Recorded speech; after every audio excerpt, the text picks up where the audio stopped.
Have you ever wondered what it truly means to be free, to live without a master in a world constantly demanding allegiance?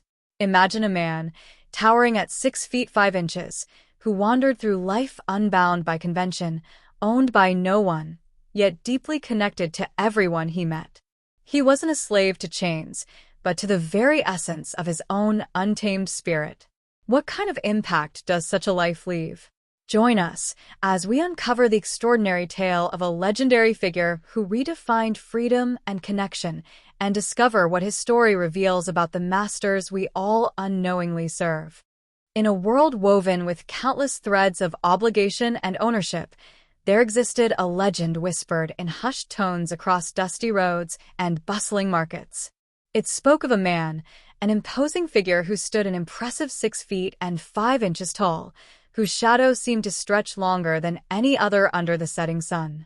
He was known by many names, yet truly by none, for he belonged to no one. Unlike the serfs tied to their land or the merchants bound by their ledgers, this man carried no master's mark, wore no master's livery, and answered to no master's call.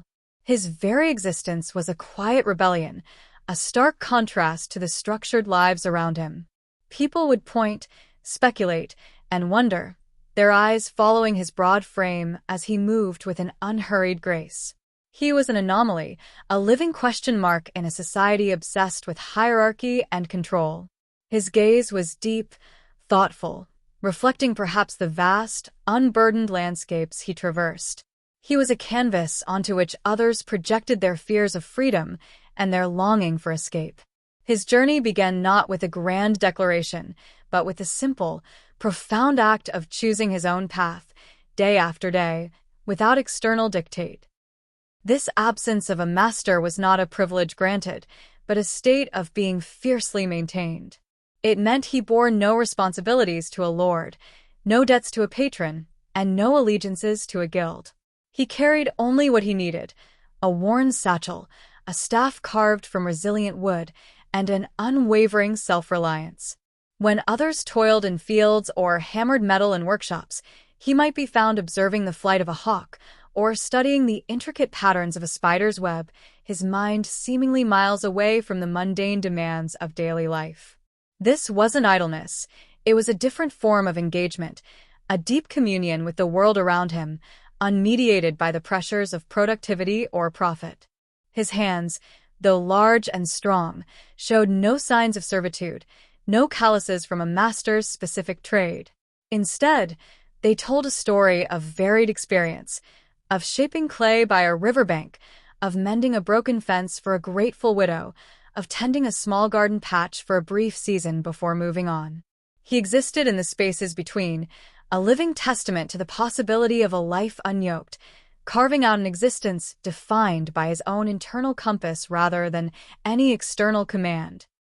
His freedom extended beyond the political and economic, delving into the realm of human connection. The rumors often spoke of how he slept with any woman, a phrase that, in its crude simplicity, missed the profound depth of his interactions. He didn't seek conquest or fleeting pleasure. He sought understanding, solace, and a shared moment of humanity. Women from all walks of life, drawn by his gentle presence and lack of judgment, would find themselves confiding in him. A weary market vendor might share her silent anxieties under the shade of a tree, or a lonely artisan might find unexpected comfort in his quiet companionship by a fireside. He offered an ear, a perspective untainted by local gossip or societal expectations, and a rare, genuine empathy. His connections were not about ownership or commitment in the traditional sense, but about authentic, albeit ephemeral, presence. He offered a sanctuary of spirit, a moment of true seeing and being seen, leaving behind not heartbreak, but a lingering sense of peace and understanding. These were not dalliances of the body, but profound, unspoken exchanges of the soul, leaving an indelible mark on those who encountered him. One such encounter involved Alara, a weaver burdened by the unspoken expectations of her small village. Her life was meticulously planned, every thread of her existence prescribed from birth. She saw the tall man one day by the stream, his hands idly tracing patterns in the flowing water, a serene expression on his face. Curiosity, a rare luxury for her, compelled her to approach. She spoke of her dreams, of colors and designs that deviated from the traditional village patterns, dreams she had never dared to voice. He didn't offer advice or judgment, simply listened, his gaze steady and warm. His presence, unattached and unburdened, somehow validated her hidden desires. When he eventually moved on, as he always did, Alara found a new strength within herself. She began to weave a tapestry unlike any seen before in her village, incorporating vibrant, unconventional hues. It was a subtle revolution, sparked not by direct instruction, but by the quiet permission he had inadvertently granted her to embrace her own truth. His lack of a master seemed to liberate others from their own self-imposed chains, if only for a fleeting moment, allowing them to glimpse the boundless possibilities of an unfettered spirit. His nomadic existence was not born of restlessness, but of a deep understanding that belonging to a place often meant belonging to its rules, its feuds, its limitations. He was a silent pilgrim, moving from one horizon to the next, carrying only the stories he gathered and the lessons he learned. Sometimes he would walk for days across rolling hills, sleeping under a canopy of stars, finding comfort in the vastness of the natural world. At other times, he would spend a season near a secluded village, helping with harvests, mending tools, or simply sharing his quiet company. His approach was always one of gentle integration, never imposition. He observed, he absorbed, and he departed, leaving behind a subtle echo of his presence. He left no monuments, owned no land, and accumulated no wealth. His legacy was etched not in stone, but in the hearts and minds of those he touched, in the forgotten smiles he rekindled, and the dormant dreams he awakened. Each journey was a pilgrimage of self-discovery, a continuous act of shedding societal skin and reconnecting with the raw, elemental truth of his own being. He was a wanderer by design, a philosopher of the open road, forever seeking the next gentle breeze of experience. His refusal to conform often placed him in subtle opposition to established norms. In a bustling town square, he might encounter a zealous tax collector demanding allegiance to the local lord. While others would grumble and comply, the tall man would simply state, with calm eyes, that he had no lord to whom he owed tribute, his quiet assertion echoing louder than any protest. He wasn't defiant in an aggressive sense, but rather utterly devoid of the framework that demanded such obedience. This often flummoxed authorities, who found themselves without a category for him.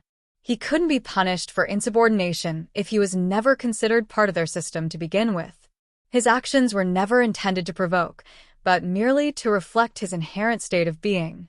His very existence was a challenge to the neatly packaged assumptions of society, forcing those who observed him to question the nature of their own allegiances. He embodied a different kind of power, not one of dominion, but of absolute self-possession, a silent testament to the strength found in detachment. His calm noncompliance was a mirror, reflecting the arbitrary nature of power back to those who wielded it. His brief stays in various communities often left an unexpected ripple effect. In a village struggling with a persistent drought, he spent weeks not praying for rain, but observing the land, consulting with elders, and sharing forgotten wisdom about ancient water harvesting techniques. He didn't claim expertise, but offered perspectives from his vast travels and keen observations. He worked alongside the villagers, not as a leader, but as an equal, his powerful frame contributing tirelessly.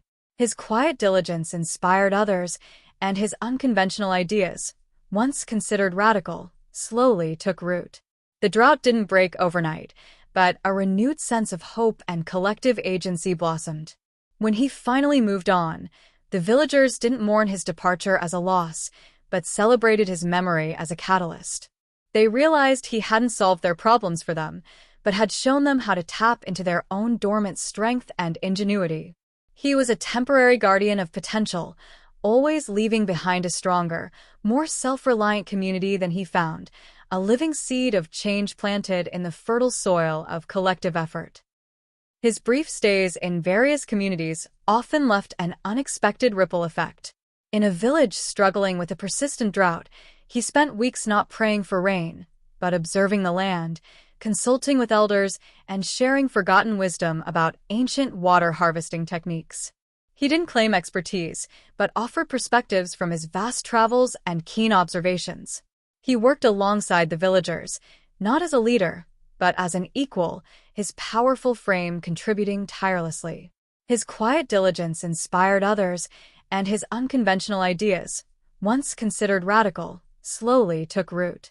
The drought didn't break overnight, but a renewed sense of hope and collective agency blossomed. When he finally moved on, the villagers didn't mourn his departure as a loss, but celebrated his memory as a catalyst. They realized he hadn't solved their problems for them, but had shown them how to tap into their own dormant strength and ingenuity. He was a temporary guardian of potential, always leaving behind a stronger, more self-reliant community than he found, a living seed of change planted in the fertile soil of collective effort.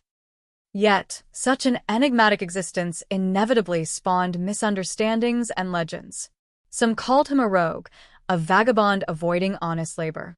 Others whispered of a cursed man, doomed to wander without rest or belonging. The phrase "slept with any woman" twisted into tales of a seducer, a heartbreaker, devoid of true feeling. The more extraordinary his independence, the more society tried to fit him into familiar, often negative, archetypes. People struggled to comprehend a life without fixed attachments, a spirit that truly soared beyond their societal cages. They found it easier to paint him as something deviant or magical than to confront the unsettling possibility that such radical freedom could exist. These rumors, however, never touched him. He carried them like a distant hum, neither embracing nor rejecting them. He understood that perception was a prism, distorting even the purest light. His true story remained his own, an internal landscape known only to himself, unaffected by the external noise. He was a mirror for society's own fears and desires, reflecting back what they chose to see. In moments of solitude, the tall man revealed another facet of his extraordinary life. He sought out places untouched by human hand, vast forests where ancient trees stood sentinel, or remote mountain peaks where the wind sang old songs. Here, stripped bare of all human interaction, he found a profound peace.